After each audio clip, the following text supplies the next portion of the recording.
What's good? What's good? Come on in, y'all. Let me show my Grambling. I need to put on my hat too. Got my Grambling here so we can y'all share this video. Not gonna make it long. What's up, everybody? It's your man Rico, the Opinionist, and I'm just on here just to share some thoughts. David, what's up, man? I recently saw the interview on the Pivot podcast with these brothers, and his name Channing Crowder, Ryan Clark, and Fred Taylor, and the special guest was our very own Coach Hugh Jackson. I had recently watched the interview with Coach Prime Deion Sanders, and he was on I Am Athlete with Brandon Marshall. I thought that was an excellent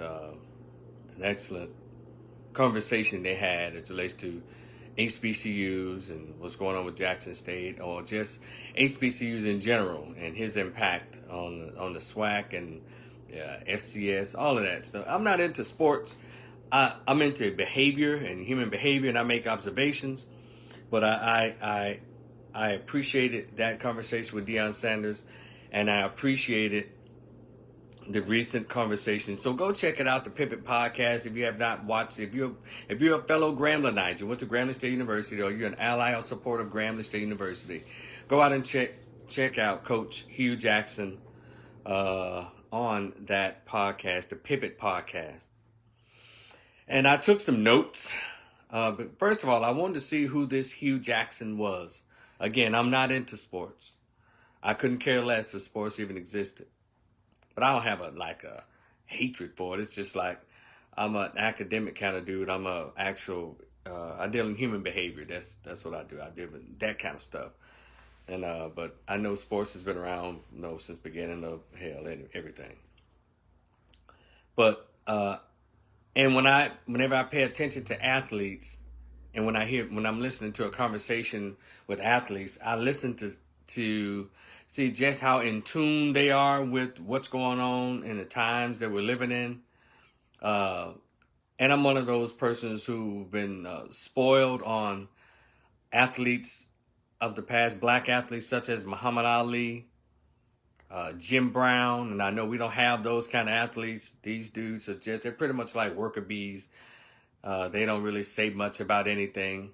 They just there to I guess, they're just getting paid doing what they're getting paid to do. That is dunk, run, jump, block, get hit, the mechanics of reality or existence. So, and we don't have those kind of black athletes anymore, like a Muhammad Ali, who also used his platform to speak out on actual racial injustice and systematic racism. Please don't mention no damn LeBron. He ain't talking about nothing. Because if he was really talking about something, he would be treated like Kyrie Irving. See, Kyrie Irving is actually making a legitimate stance, and he's being treated like crap. Not only by the system of racism, white supremacy, but by black folks too. Yeah, black folks have been bought off. Or he'll be treated like the way Kwame Brown is being treated, when they stand up and actually talk about things that impact our community, even the country, negatively.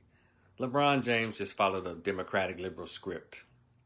So please don't mention him. But anyway, that's my whole thing about these damn athletes. They're not bad people. They're employees like most of us. And they make them famous and all of these things, and so they get paid to run a script. But back to our new coach, Grambling State University, Hugh Jackson. Hold on one second, y'all. Let me put this down. For our new coach, Hugh Jackson, I was able to just kind of hear, because I never watched any interviews, I didn't anything of this coach, and I learned a lot about him and what he's about, and so that's cool. I think Hugh Jackson may be too black for Grambling. I'm just going to say it. I think he may be too black for Grambling. I think Hugh Jackson may want too much for Grambling. Alex, I guess I can explain it. I listened to what he was saying. I said, whoa, he sounds like a real black dude who really wants to make a particular difference at Grambling. Not just winning, but other stuff. And based on the current climate at Grambling State University, I think the coach, based on the current climate or administration there, I think he may be too black for Grambling. So we'll see if he's there more than 2 years. Not because he's not good, because he might be too black. He may actually, because he sounds like black culture to me. You know, like our other coach. Shout out to Coach Fobbs. Right on. But this brother sounds pretty cool. Or I can say GSU is not ready for him. I don't know, Robert Lee. Maybe, I don't know. But because one thing about these environments that are very liberal, democratic, led and influenced, they don't like outspoken and real black men there. They don't let the black girls be all, rambunctious and all that. But it's something about masculine, strong black men that these that we don't seem to care for. And I listened to him. I said, oh, okay. I don't know if, but anyway, I listened to the interview, and Hugh made a lot of good points about how a lot of employees in NFL, and I learned about his history and what a big deal he was in NFL. I said, cool. And he said something that was very profound. He said that, there are a lot of talented black dudes, like coordinators, defensive or offensive coordinators, and they're trying to really work their way through that system called NFL, but they won't be given a chance. He said, so what? Hey, all y'all can come here and get your opportunity, plant your flag at an HBCU. I was so happy to hear him say that. And this new move, I guess the movement of retired NFL players coming to HBCUs, I'm not, how can I say this? I guess better late than never. I guess black folks have to really be shown a little more than others that, hey, they don't want you like that. And so they said, well, hell, let me go back home. And then on that show, you have this cat by the name of Channing. What's his name? Let me read his name again. Channing Gruder, the little light-skinned dude. He always has shade to say about HBCUs. But it's like that when black folks who don't attend HBCUs, but they got so much to say about it. Well, he always has some shadiness to say about HBCUs. He really went in on it. David, it's called the Pivot Podcast. I have it on the page here. Pivot Podcast. Good podcast. Intelligent brothers, they really have going in and having cool conversations. But I'm more partial to Brandon Marshall's podcast called I Am Athlete. And I like Brandon Marshall because Brandon is more about pushing mental health and black men as well as the players and stuff. And I want y'all to watch the one he did with Antonio Brown. Excellent. Awesome. Antonio Brown is awesome. And he also showed some things. But anyway, we'll get to that. Antonio Brown is awesome. That interview is awesome. The one that Brandon Marshall did with Coach Prime is awesome. And again, I'm not into sports. I like particular conversations. And listen to Coach Hugh. He has the stuff. He has the stuff. Y'all do me a favor. Like, share this live for me, please. Like, share it.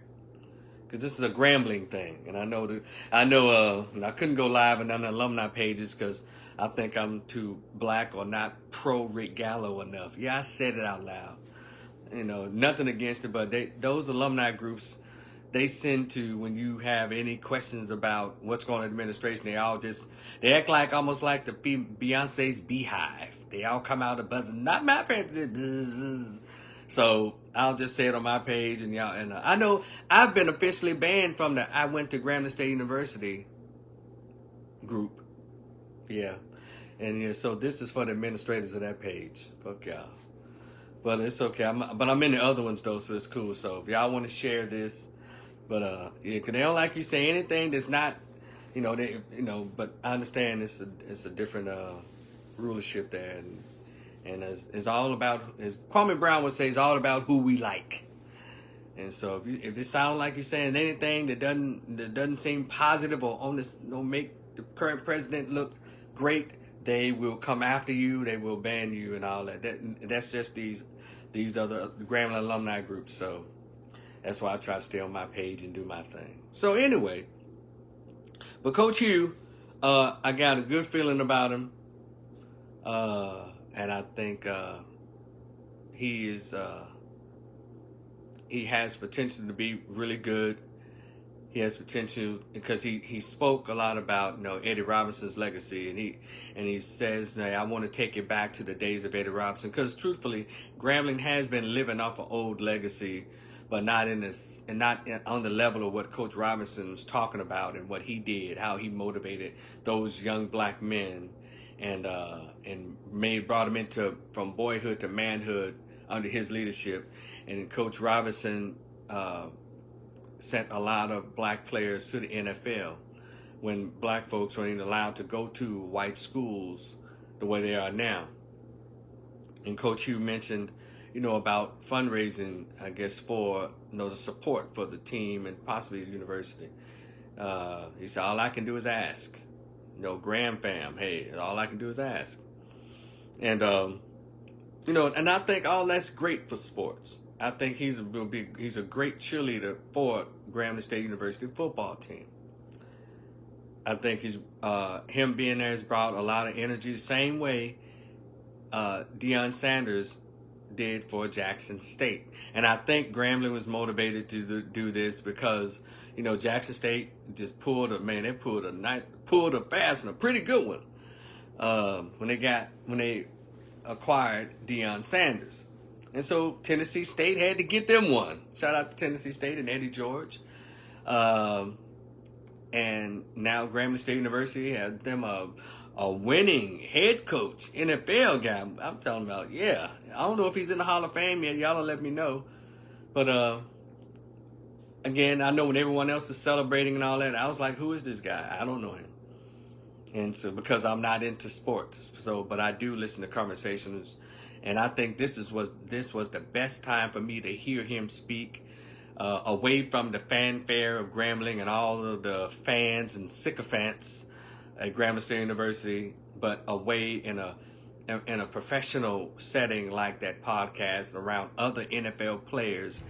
And I got to see how they admired him and respected him and looked at him as a man of the game. And I appreciated that. And he brought all of them Grambling paraphernalia. They all wore Grambling stuff in the interview, and it was cool. And he also, that podcast is very popular, by the way, the Pivot podcast, as well as the I Am Athlete podcast. They're very popular amongst sports enthusiasts and those who love hearing their favorite current or retired football or basketball athletes have conversations, and they really get into it. But he said something that I thought was, he made a challenge that I thought was awesome. He said to those guys, because they really like him, they really respect him, those three hosts of that show. He said, we're having a game in the spring, and I would like to invite y'all to come down and, call the game or announce the game. They said, we're there. So do y'all know what that means? He's inviting this very popular podcast to bring their equipment and bring themselves down there and actually announce Grambling's game that's going to reach a large audience. And that's cool. Contrary to popular belief, I'm probably number one Grambling fan, because I went to Grambling and I not only did I go there, I actually participated in a lot of new stuff that kids are. I actually participated as a student. I was there. Actually, I was there. I did my thing during the time I was there. And so, yeah, uh, and I think Grambling is the greatest university God ever sanctioned to be built. So whenever I say about any people in administration or an opinion, I'm sorry, that I have about any president or any vice president, I have earned the right to critique or criticize anybody I want to. I don't have any favors. And those of you who know me, or favorites, I'm sorry, I don't curry favor just because I know them or because y'all like them or in love with them. It's not, I don't work like that. If it's something that I see that's not right, I'm going to say something about it. And because it's just like what, in the movie The Temptations, and they told David Ruffin, no one man is bigger than the group. Grambling State University is the Temptations. And the president, the VP, the football coach, nobody's bigger than Grambling State University, in my opinion. You understand? So, it was a good look, Coach Hugh. I think just by him being there, hell, I'm excited. And I never cared for the games. I always went because it was homecoming. But let me get into that. Since I mentioned homecoming, I'm going to kind of pivot away from Coach Hugh for a minute. Wait a minute, I'm going to go back. Because it was something that one of those guys said. I think it was Ryan Clark. He made a statement. He was talking about the Brian Flores lawsuit. And I need to do some more research on that Brian Flores. Is he an actual foundational Black American or African descendant of slaves? Or is he one of those immigrants who's upset because white people didn't accept his smile? One of those Dominicans. Flores, I have to go and see if that's a real black dude or not. Because sometimes they'll use their blackness, not identifying with us as American blacks, just to get a leg up. And they do that quite a bit. A lot of Caribbean immigrants, I'm the product of an immigrant father and a Spanish mother, and I blah, blah, blah, blah, blah, blah. And next thing you know, they're doing other stuff. So I have to, but one of the guys, Ryan Clark, said, try to stay away from the racism part of it, meaning the owners and all that. And they're kind of like, wait a minute. But I did say in the beginning of this video that we don't have the same athletes that we had in a Jim Brown, in a Muhammad Ali. We don't have those kind of athletes anymore. Not even in a Mike Tyson. No, Mike Tyson, of course, he's old dude and glad to be here with all the stuff he's gone through. But in his heyday when he was a young man, Muhammad Ali when he was a young man, they used their athletic platform to really put it out there on behalf of our people. These black athletes don't do that anymore. They've been paid to literally shut up. And that's what they do. They don't speak about what's really going on unless they're given a script. That's how I go back to LeBron James. He was given the Black Lives Matter script, and that was easy to do. And so, but when it comes to realness, he's not going. You can't get LeBron James talk about reparations or any of that stuff and talk about racism and white supremacy to the core, the way Malcolm spoke about it, the way Jim Brown spoke about it, even an athlete. See, I'll keep it athletics. Those black athletes go through so much crap, it's ridiculous, and they don't say anything. And that's why I appreciate Antonio Brown. See, when you hear the true story of what happened with Antonio Brown, when you listen to that show, the I Am Athlete podcast, then y'all see I was right all along when I did my first live on Antonio Brown. See, and he made a point, Antonio Brown made a point with Brandon Marshall when we talking about mental health. He said, yeah, Brandon's like, well, you have to do what you have to do, to get to, if you're trying to reach a certain goal, you have to do what you have to do. And Antonio's like, well, what if that goes against my standards, who I am as a man, and what if that goes against that? Don't you think that'll impact or negatively affect my mental health? Shout out to Antonio Brown.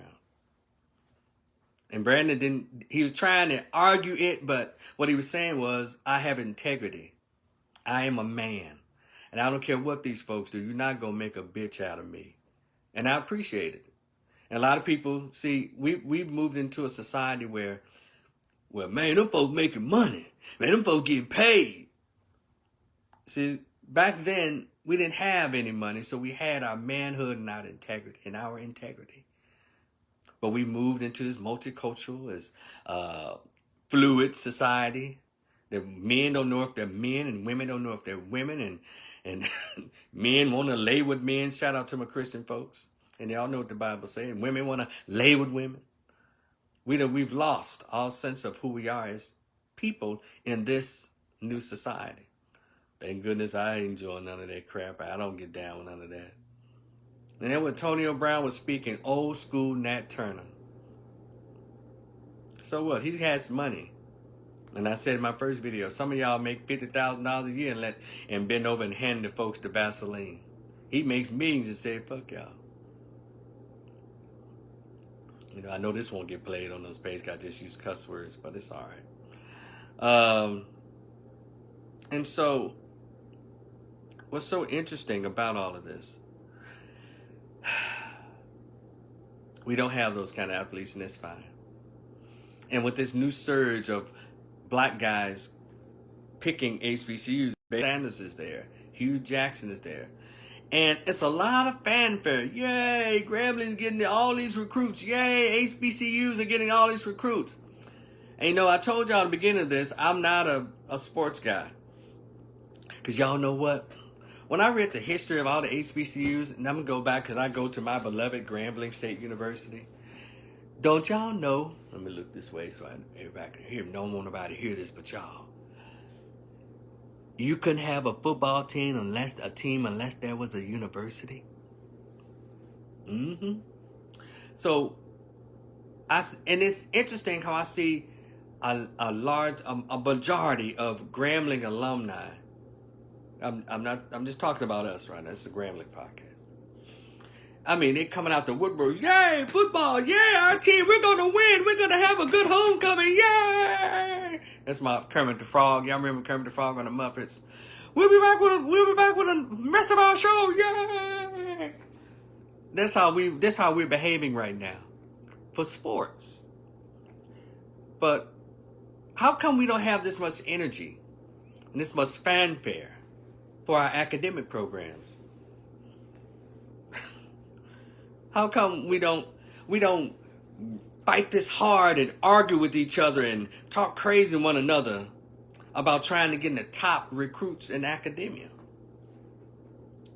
Which for me, when I understand the scope of the HBCU, its purpose, we don't have to have all 4.0 students there because I wasn't one. Thank goodness for open admission. No, but we don't seem to go that hard to keep our programs accredited. Grambling is going through some accreditation problems. The nursing program is still trying to make it through.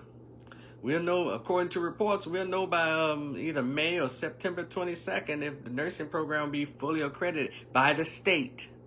We're still waiting on that, and a lot of programs have disappeared from Grambling. We don't really talk about that. And a lot of programs have disappeared. I was shocked. I started doing some digging, a little reading and stuff, you know, and we don't talk about that on the alumni page. All the alumni pages, all they talk about is football, football, football. Well, if you don't have a university, we won't have a football program. And you can't depend on Coach Hugh to recruit people who are not into sports. I didn't come to Grambling because of football. I didn't. A lot of students don't go to colleges, universities because they have a winning football or basketball team. A lot of students come for other reasons other than sports. And I think as a HBCU, we need to get out of being known only for the band and sports. Well, no, I'm sorry, I'm saying sports at Grambling. Nobody gives a shit about anything except for football. But when I was there, we had an awesome winning tennis team, girls volleyball, women's basketball, men's basketball. Men's basketball still gets a little heat. But we had winning track. We had everything in the 90s when I was there, 89 and 94, 94, 96. And I hope, and we can't all make Coach Hugh the flagship for all of it. You know, we have to do our part in recruiting. Not just recruit a Hall of Fame coach. We might need to go out there and fight to get some Hall of Fame administrators. I know. Rico. Yeah. Southern University just had, they are currently looking for a president at their university, right? And the 5 finalists, damn. Go look at that. Go look in the HBCU United page, and they had 5 finalists.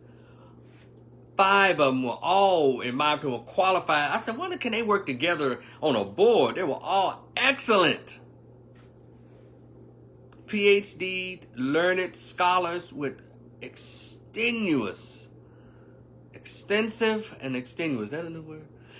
Extensive experience in HBCU life, HBCU recruitment of students, HBCU, they were deans or they were presidents or they were vice president of student affairs, extensive. I said, damn, I'll take one of those. The one who they don't pick, I'll take one of those. Because what's going on right now and y'all not paying attention, black folks are jumping on the next wave or fad that is trying to, get all the new recruits, which is fine for the football team. But what I always push blackness. And I read this wonderful article today that's like, damn, Rico, you be having these thoughts, but somebody's smart enough or cool enough to write this stuff down. Because schools like Hampton and who else is leaving? Not Norfolk State. These other schools in the MEAC, they're leaving the black divisions. Like Tennessee State left the SWAC to go to the Ohio something, and they ain't just been winning like that.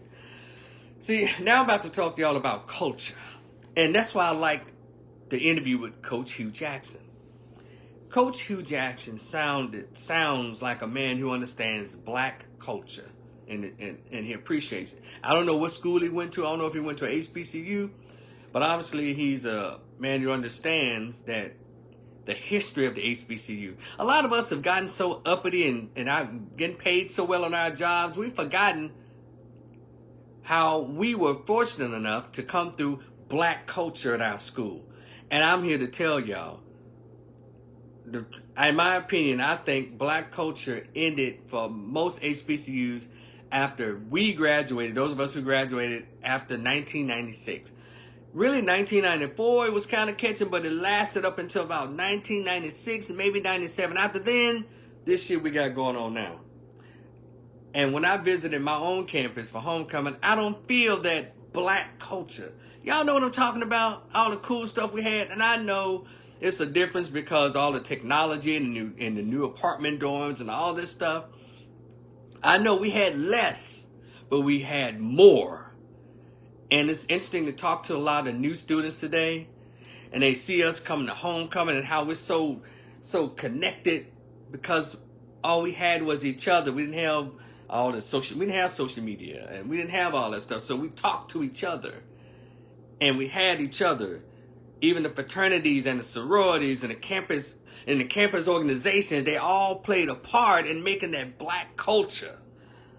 The conscious students and everybody we together, but I don't think they have that now because I don't feel it. And then I have to say, well, why don't I feel black culture when I go to Grambling State University to visit? And to be fair, I just go there for homecoming, and I may go there for something happening in the spring, but I don't go there that often. I'm not a student there. I don't matriculate there. I have to be fair. But you can still feel, the only time I feel that school, that college, that school spirit and that black culture is when we come back, us old heads come back for homecoming. We have our events. That's when I feel that blackness again. I think a lot of HBCUs have been inundated with this democratic, liberal fluidity and this feminist foolishness that's taken over campuses, this liberal mess that's taken over the campuses. I think that is what's happened. And everybody's trying to flock to try to, as they say, chase the money. And it's all on leadership. Because we had professors there who pushed blackness as they taught us English and now criminal justice major, education, mass comm, and all this. It was still blackness. But I don't think the students today at these HBCUs, especially even my own beloved Grambling State University, I don't think blackness is there. Kevin Jackson said, that's the vibe I got when I bring my daughter. He said, that's the vibe I get when I bring my daughter to Southern. So Southern University still has that black college vibe. Because now, I'm telling y'all know why I went so hard on y'all celebrating that white boy for making that kick and the whole black team? See, all that's a part of it. But you have to, in order for you to know what I know and understand what I know, you have to know who Dr. John Henry Clark is. You have to know who Dr. Francis Cress Welsing and read their works. You have to know who Brother Ivan Van Sertima. Oh, Kevin said, no, they don't. So Southern University is already gone by way of the feminist liberal side, Kevin Jackson? Okay, that's what I'm saying. Okay, right on. I stand corrected. So so Grambling and Southern. So, and they're trying to, and it's like we're trying to compete with Jackson State. Y'all put a pin in Jackson State for a minute. Y'all know Jackson State just pulled out the Southern Heritage Classic that's held in my hometown of Memphis, Tennessee. Because I guess they're heading to the big times or whatever. Oh, anyway. Thank you, Kevin. It's like the blackness of our school is, we are giving it away. We're always giving stuff away because we think that their ice is colder. But let me take y'all back in history when Eddie Robinson, all he had was blackness around him, and he was still able to send black players to the NFL. And instead of us banding together as black people, as black colleges, and suing the pants off these states for the money, the billions of dollars that they owe these HBCUs, we're rather abandoning our culture as black colleges and try to, I guess they say, compete. But if you've ever gone to a game where a black college decided to get another conference, it's not the same homecoming. It's not the same vibe. It's not the same experience. Because if you've ever gone to a Texas A&M, a UT Knoxville homecoming, and you see those black people there, like, how y'all do this? So what these black kids do at these white schools, like at University of North Texas here in Dallas, or Denton up there, they try to have HBCU at UNT, like try to have the black experience at the white school. If you want the black experience, damn it, you go to the HBCU. Don't try to bring all that over to the white school. So we don't believe in ourselves. And we don't believe in the ability of our own people. When we were segregated, all we had was our ability in God.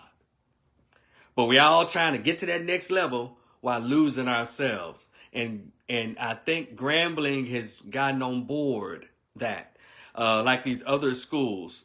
And for black culture, we'll just be, HBCU. Historically, that was a black school. And you keep picking leadership that is on that liberal, feminist, democratic mindset train.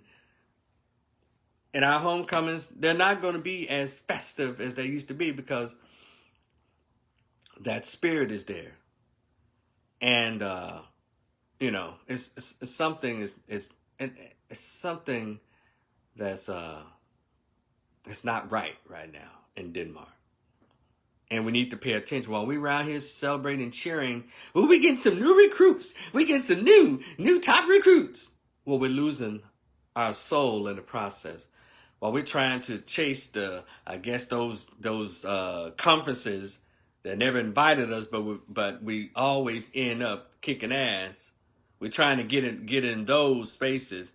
Well, we just tend to we're nailing the door shut on our own schools. That's what's happening to HBCUs. Black people are leaving them. Or they're trying to put a lot more cream in black coffee. And y'all know what that happens. No, that weakens. You know what happens when that, what occurs when that's done. It weakens it. I'm a real black dude, and I do not apologize for being a black dude. I do not apologize for being a Gramblingite. And hell. And I don't want our homecomings to get all dull and boring and I want the students who are there now to really, really be introduced to black college life, not just a college where a bunch of black students go. Cause that's probably what they think it is. Well, it's just all of us here black. No, it was a culture there with us. There was a cohesiveness with us in the 90s. I say that because I didn't go to school in the 80s and the 70s. I'm more than sure that when black kids with the Grambling in the 50s and the 40s and the 60s and 70s, there was, man, going down. Because I've seen some of the old footage of the older Keisas, the band, the fraternities, the football team, the students. And we see old pictures of students from Howard University and all that stuff. Don't throw that away just because you want some top recruits. No, don't do that. Just because you want a pat on the back saying, we like white people too. We like white people. They can come here. We've never said that whites could not come to our schools. They didn't want to come because they didn't think our schools was shit. And then the ones we get the bottom of the barrel ones anyway. So, just continue to do you. When you are great, people find you, I guess. And Grambling was great for a lot of years until after the 90s. After early 2000s, something just started falling off. And believe it or not, there is an agenda and a plan in foot to, for Grambling to probably be just a liberal arts college or some shit, the way things are going. This just my opinion. And we're going to have to do better. Football is not just, college is not just a football team. It's also academics and academic programs. It's also what makes HBCUs so great and so wonderful and so special. It's the culture. And the culture of loving each other. And the culture of blackness. Guess what? We had a lot of biracial students there. We didn't care. They came in and they fit right on in. They won Miss This and they won. They were elected to offices on campus. They did everything. It was just us. It was black culture. Not what BET says. Not what any one of these old weird ass apps like Amazon and Stars and all that stuff. We made it. We made the campus as students. And also the leadership there made sure that we got our heavy dose of blackness. Because a lot of kids, when I was there in the 90s, came from suburbs I didn't even know that existed, like Bristol, Connecticut. I didn't know there were no black people in Connecticut. And they came there and they're like, whoa. And we did things differently. And that's what made us special, because HBCUs did things differently. Now we're getting this little recognition. It's like we just, and we didn't really need it. They always knew of us. Matter of fact, there was some hating going on. But y'all pay attention when you stop waving and cheering and doing all the Kermit the Frog, yay, about these new recruits and football team. Which again, I am becoming a huge fan of Coach Hugh. I need us to pay attention to the campus and the programs, or the degree programs, and the direction of the university. Sure, they're building a new library, but don't we need more than 4,000 students at a university? That's more like a community college. There's some community colleges got more students than that. How come we can't get to 6,000 to 7,000 students like we had in the 80s and the 90s?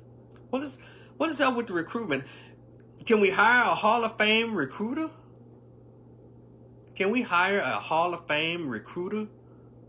Because Texas Southern, Prairie View, they got up to damn near 9,000, 10,000 students. Now, those are university numbers. But we're a university, but we have community college. Well, hell, I can't even say community college numbers. 4,000 some students. 4,500, 4,100. That's not university numbers, and y'all pay attention to that. The signs are there, but we don't want to do it because of someone that we like. But luckily for me, I'm in love with Grambling State University, not an individual or not a small group. And I pay attention to things. Why is it that Grambling can't seem to break the 5,000 student mark in the past 5 years? Come on, y'all. Don't project on me. Just look around. What is it? Is it us? No. Can we do more? Can each one of us as alumni grab a student and say, hey? But we have to have programs there, right? Because I don't think we have them in programs. I mean, we have maybe 35 of them, I guess. If there's actually 30-some programs. I don't know. Y'all have to work with me on this shit because something don't seem right. Why? Let's see, Kevin. Let's see, Kevin. What'd you say? What's up, Kevin? So I do believe we need a robust online presence. No, we need a robust in-person presence at the university, Calvin. Because I think the sun is coming back out, and we need to get some students on campus. Because Tech and LSU, everybody else are just they're booming, and Grambling is still But a lot of you who are there, y'all know more than I know, so I'm just throwing opinions and sharing thoughts. But I know Ray Charles can see there's something not right going on. It's like Ray Charles how Ray Charles used to feel the wrist to see if she was a slender girl or a big girl. Ray Charles can see that Grambling is the big girl right now. And we're so busy not being honest. So, sorry about that, somebody tried to call in. So, we are, but we are one. Hell, why not Grambling? Shout out to Coach Hugh Jackson. And if you have not checked out the Pivot Podcast, he does an excellent job. And we need to get out there and get some students on our campus. And while we're trying to get the best football coach, can we get the best recruiter for the school that's not sports oriented? Can we get somebody that can draw the students in? And why is it that every school around Grambling is blowing up? I mean, every money wise and campus wise, but Grambling, y'all never asked that question? Those of you who go to the meetings in Baton Rouge, those of you who are right there, you never pose those questions. It's something. We can't say COVID because other people are still shaking and baking, moving and grooving COVID. We all right, I'm just, and I just need HBCUs to be mindful of how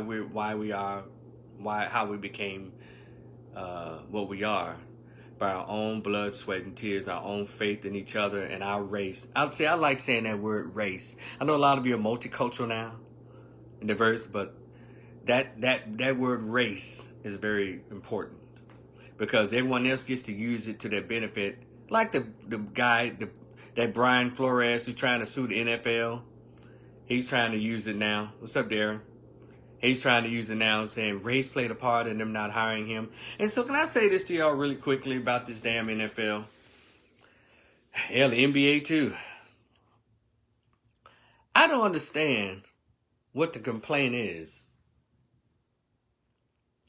The NFL has 70%, a little more than 70% black players. But yet they're still begging for jobs in the NFL. Now, America is a capitalist society. You create the business, you make the money. What is it? Why does this phrase, black unity, frighten or offend so many blacks in this new America? Because, see, white people going to be white. I ain't got a problem with them. We have lunch, we can kick it. But I'm always looking at my own race. What is it about us that when we mention the word unity, well, we need to get together as black folks? Because you got 70 millionaires who people come to see them, but they don't have the confidence or the fortitude or the manhood to say, you know what? Fuck this. Let's go and create our own. Yeah, we already got our money. Let's go. Check our talents there and recruit these black players to our league. Again, y'all, I'm not into sports. I'm into human behavior. And also, I guess you have to know what I'm talking about if you know who Dr. John Henry Clark is. Dr. Francis Cress Welsing, Dr. Amos Wilson, or Dr. Jawanza Kunjufu, Dr. Ivan Van Sertima, and the scholars, Dr. Ben Yakahanan. You have to know who the scholars are to understand what I'm saying. I'm not implying that a lot of you don't know. Some of us just scared. But we'll evoke the name of Dr. King, but I know y'all only evoke the I Have a Dream Dr. King and not the last 2 years of Dr. King. He was asking about where our money at. Y'all want to talk about that Dr. King. You don't tell your boys, your sons about that Dr. King. We like the Dr. King that white people accept. I have a dream. You know, the black boys, the black girls, judged by the content of their character, not the color of their skin. No, that's Dr. King, but not the Dr. King that started demanding reparations. We don't like him. You know, we all tend to lean toward the Malcolm X. We say, okay, I'm going to stop calling y'all devils now, but I am going to form my organization. What's the Organization of African Unity? Well, you cannot be a part of it, but but I'm willing to work with any black person anywhere for black unity. You don't like that Malcolm. I mean, y'all prefer that Malcolm. That same Malcolm, he was just older, but his principles were the same. He just stopped saying crack and devil. So we don't like the hard hitting. You know, we didn't like the Black Panthers until I guess they started killing them off, and we like Fred Hampton now after we've seen him in a movie, but when he was around, a lot of black folks didn't like Fred Hampton. He was a young, strong black man with a black wife, and she was pregnant with a black child, and they murdered him. And we seen, you know, y'all see what I'm saying? We only like the soft blacks. Cochise, what's up? We like the softer blacks. You know, we like, you know, those blacks that, you know, that's comfortable for everybody, you know. Now I'm hearing they're about to do a new Colin Kaepernick movie. Why? So he gonna be the black fist of black America, this biracial dude. I know. Maybe because this pandemic got me. No, I've always sounded like this. So ain't because I'm broke during the pandemic. But I've always sounded like this, even before the pandemic. So what am I saying? I've always been consistent in my message. You know, and I need us, those of us who have access, you need to start speaking up and speaking out and letting your voice and your face be heard and seen. Time out for hiding in the shadows or, well, you know, we're going to work the system. We got all these Negro athletes and everybody who's the owner to probably never played basketball, never played football, but they run them. Then you get a few black guys that try to stand up in the NBA, whatever. Everybody, you know, it reminds me how people used to treat me. I used to be the voice that spoke up against things that we saw was wrong, but everybody else wanted to kind of stay back and hold and see what would happen. That's how they're treating Kyrie Irving as it relates to the potion and the poison. So Wayne Brady. You know, they're telling him in private, I support you, brother. I support you. But no one's coming out and doing videos or press conferences saying out loud who are also NBA athletes or NFL athletes coming out and supporting him. And it's funny how those folks that we label as militants and anti, whenever something is done to them, we all benefit. And I'm sick of it. I'm 53 years old now. We still behaving like cowards. Like you have any more to lose than I do, or they have any more to lose than Kyrie Irving. He's a married man with children. And he's standing up for all of us. You know how people did with Jesus Christ? You thought everybody liked him? And all of us say, because he died for my sins, that I'm here today. But when he was being tortured and brutalized, nobody stood with him and say, man, get y'all motherfucking hands off my man here. We're going to have to start standing up with people who are standing up for us. I don't care if you don't like because he's dark skinned, or you think because he's or what is it, short, or he's not, or he's poor. You know, I bet y'all thought I was going to say because he's biracial, because Colin Kaepernick was just, I'll say this about Colin Kaepernick. I appreciate him using his platform to bring more attention to unarmed black men being murdered. But y'all know what? Somebody else already done that, but they weren't marketable enough for the media to push. Marshawn Lynch and those other brothers have been talking about that stuff and standing up in the NFL forever. So he wasn't the first one. He's the one that they decided to accept and pay more attention to. It's always, before there was a Frederick Douglass or light-skinned Booker T. Washington, there was a Kunta Kinte who looked like Don Cheadle. But we don't give them that credit. We give to these coiffed, good, and mulatto, light-skinned, educated ones. Yeah, he did. He spoke out. But see, it's always the darker-skinned folks who lay the foundation so the comfortable people could come out and speak. Y'all call them civil rights activists today.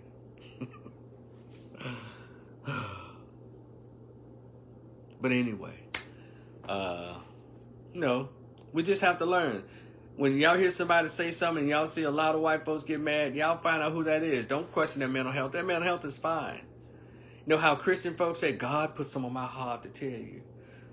Who do you think puts them on their heart to tell them when it comes talking about the real racism, the racism that Malcolm spoke about, the racism that Huey P. Newton spoke about, Fred Hampton spoke about? You know, all the ones that, you ever notice these organizations, they had to shut them down. If they couldn't control them, they couldn't infiltrate them, so they just murdered the people. See, those are the folks. And you know he's a real one when he or she says something and a little fear, your heart start beating fast because they said it. That's who y'all need to be building a fence around.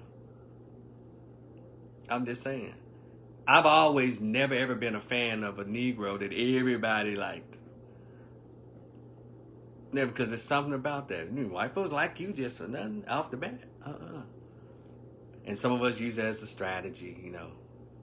We think that's a strategy, but still, you know, you have to get in the system, Rico, to make changes. You know how many black folks have gotten into the system and it's still the same? Y'all, come on now. What is wrong with building our own before we're allowed to or accepted into social integration? We had our own. Why does that offend blacks today? Why does it offend blacks today? Hold on, Wayne. Let me see what you're saying up here, bro. That may be something I need to be corrected on. Okay. Yes, but light-skinned Dr. Claude Anderson talks the truth about blacks in religion and all of us people. I saw you mention him this week. He tells the truth. Yeah, shout out to Dr. Claude Anderson. Yeah. So, but anyway, yeah, they're kind of far in between. Shout out to Dr. Khalid Abdul Muhammad, though. So, yeah. And Dr. Claude is not accepted into that mainstream either. But please, I know you're not trying to compare him to no damn Colin Kaepernick, are you, Wayne? We'll have to have her on the phone off this live conversation about that. Please, nowhere near. But he's getting all this fanfare and making more money off of black trauma. He's not a bad dude. Oh, well, thanks, Wayne. You said no. Cool. Right on. I heard what you said. It's been noted, and I absorbed it, and I noted it. And there's room for a lot of folks, but y'all know what I'm talking about. You know, it's almost like we tend to take the medicine when we put a little orange juice in it or a little sugar in it. That's all I'm saying. There's been a lot of us, brothers and sisters, who look like Harriet and look like Kunta Kinte, and we didn't want to hear that truth, but once it started looking like, you know, I guess Claude and what's his name? Hell, no, we don't like Claude. No, I'm not gonna say that. We look more like Colin Kaepernick and stuff like that. We seem to take it better from them. So you know, we seem to take it better from them. Yeah. But anyway, hold on, y'all. Because I have something else I need to be doing. Hold on 1 second, y'all. Let me look to see. Oh shit. All right, y'all, I have to go. Y'all be cool. We'll talk in the future, all right? Because I have another podcast I'm supposed to be on, and his brother by the name of Dr. Ron Neal. All right, I talk longer than I expected. Y'all be cool. This is going to be my YouTube channel, Rico the Opinionist. Thank y'all for tuning in. I'm out. Peace.